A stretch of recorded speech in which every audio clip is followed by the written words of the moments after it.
you don't believe in 3,999. I just don't believe in one more only. You don't believe in the rest also, what? Just say. Okay guys, have you guys heard of QZ Taoism? Never. It's a TikTok page sharing about Taoism. Yeah, okay, so basically right, this TikTok page is run by this guy by the name of Lee Chi-tong, who is a 24-year-old Taoist priest. Okay, so let me share with you some background about him. Okay, he was raised a free thinker, so his family doesn't believe in any religion. So at the age of 17, right, he was brought to church by his friends and he started believing in Christianity. To the point that he was quite passionate about Christianity as well. So like he bring in a lot of people, he evangelized and then convert some of his friends as well. Yeah. Oh, okay. So that was him back then. But then he still have a lot of questions about Christianity. Mainly one of it that he point out is, why does people right that does good in the world right but still goes to hell? There are so many questions spinning around in my head. Okay, so then he started looking outwards. So one day he picked up a Taoism book about Taoism, and then he fall in love with the teaching. Idea. Yeah. Okay, is it Singapore's version of Taoism which is somehow a blend of Taoist and Buddhist ideas, or is it real Taoism? I'm not very sure, but he did mention that he liked Taoism, right? Because Taoism got to do with the Chinese culture. So Okay. I'm not very sure which one he believes in. Okay. Yeah. And actually, I'm also not very sure what's the difference between Taoism and Buddhism. Complete different schools of thought. So what the Taoists believe and what the Buddhists believe are actually very different. I know Buddhism is like enlightening, right? It's all within the self. Yeah, the end goal of Buddhism is nirvana lah. So it's enlightenment. Then Taoism, because I know our idea, Singapore's idea of Taoism is a bit like skewed and a bit like Rojak one, because like there is a lot of like deity and all that they That pray is to. actually the actual part of Taoism. The deities and all right is part of Taoism. But a lot of Buddhists believe in that also because the blend is there. Oh, The Taoism end goal is a reincarnation, right? No, okay. It is part of both Buddhist and Taoist tradition. But the end goal is not that. Oh. Like for Taoist, if I'm not mistaken, the end goal is some kind of heaven lah. You go on top, meet the Jade Emperor or whatsoever, live a good life. The end goal for Buddhists is you get out of the cycle. So the entire samsaric cycle, right? The moment you get out, that is the end goal. Wait, like the Jade Emperor, all this is under Taoism. Yeah, it's not Buddhist. It's not a Buddhist idea. Cause like that means Hinduism is drawn from is same as Taoism or same as Buddhism. Okay, so the beauty about Hinduism is it's a very vast religion. There are many different ideas within Hinduism. One of the idea is what they call Advaita Vedanta. So this idea is very similar to Buddhism. It's a monist system lah. So basically the idea is moksha, you want to get out of the samsaric cycle. Very similar to Buddhism. So in Buddhism is nirvana, in Hinduism is moksha. But there's also the Puranic version of Hinduism. And that is where all the gods come in. Yes. So this version of it is very similar to Taoism. The good and bad, the karmic cycle, what you need to do, the worshipping and all this, very similar to Taoism. I heard that Taoism, all this, right, or Buddhism, they all got from Hinduism. Very similar. Because Buddhism, okay, the founder of Buddhism, right, Siddhartha Gautama, he was from India. So a lot of the practices around him at the time was Hinduism. So basically Hinduism is just a mix of Taoism and Buddhism lah. I would say Taoism and Buddhism were later evolutions of Hinduism. Okay. Yeah, you know the journey to the west, the monkey god, right? The west is to India, ma. Is it? Yeah. Really? They journey to India?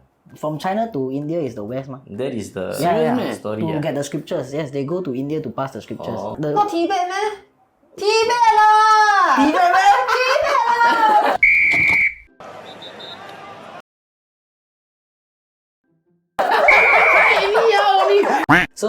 So one thing that he believed in is that everybody right should seek for a religion, and the religion right should fit into the person's life. Yeah. So I want to ask like you guys a question mainly Shabin. You know you mentioned that you do not believe in any God, right? In the existence of God.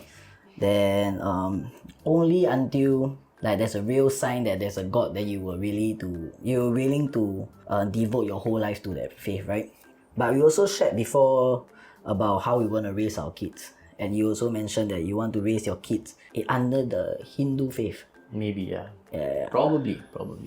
Why? If you don't believe in any God, right? But why do you want to raise your kid as that? Okay, so the difference between me and a lot of like free thinkers, right? I'm not a free thinker. I actually studied the schools of thought. So as a student of philosophy, one of the major exploration I had was in religion. Okay. Understand a lot of different religions, understand the philosophy behind all these different systems, right? And then I evaluate whether or not these are probable. And it turns out it is highly improbable. Not just from a scientific perspective, but also from a philosophical perspective.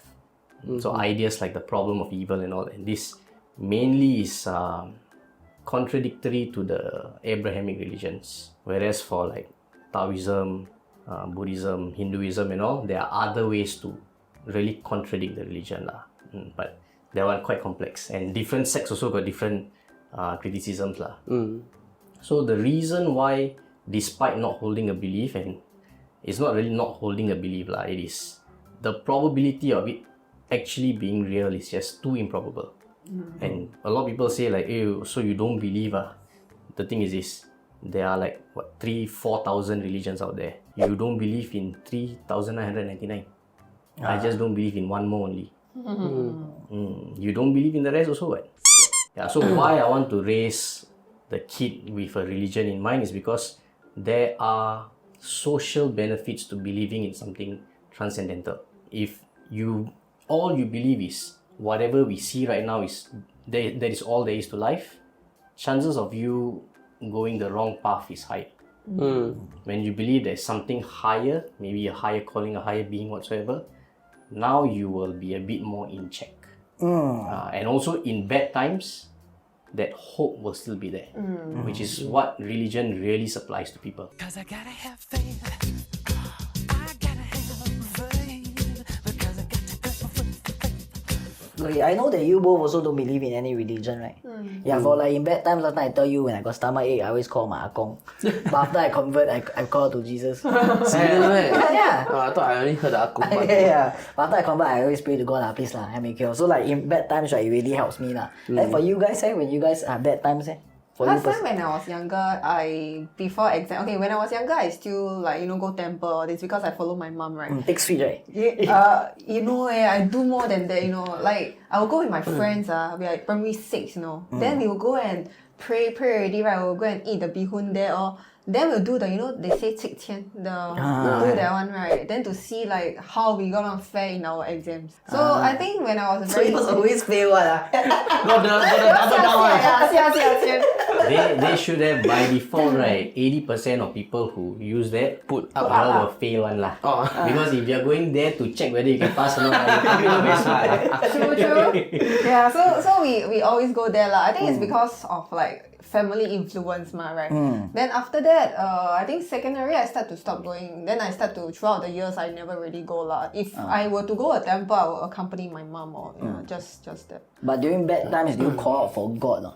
For me, I personally have seen it, calling out for God, right, brings comfort to people. For example, when I was there, our whole family was there for my grandma's last breath, right? Okay, what brings comfort to most of the family members there was the religion that they are exposed to that time, which was Soka. So Soka, right, they have this saying this chant that you do. I think it's like Nam Myoho Renge Kyo or something like that. Okay, it's Japanese. So if you chant it like over and over again, it's supposed to like help something lah. Yeah. So at that point of time, my mom was very close with my grandmama. So because of this religion, right, she sees it in a different perspective, saying that my grandma has been exposed to this religion and now she'll pass on peacefully lah. Yeah. And my grandmother really have comfort with, after exposed with the religion. Like there was this one I talked to her, she said she feels better, she feels more relief like that. Yeah. So me personally, I see it happen lah, but for me, no lah, I don't call out for God or anything. Yeah. And there's the thing about religion. A lot of people believe because it has happened for someone I love, because it has happened for me, so it must be real. But that's not the case lah. It's all inside here. Okay guys, we come to the end of today's video. I want to ask you guys a question. If you guys have kids, right, would you bring your kids, right, into the current religion that you guys believe in? Let me know. See you next time. Bye bye.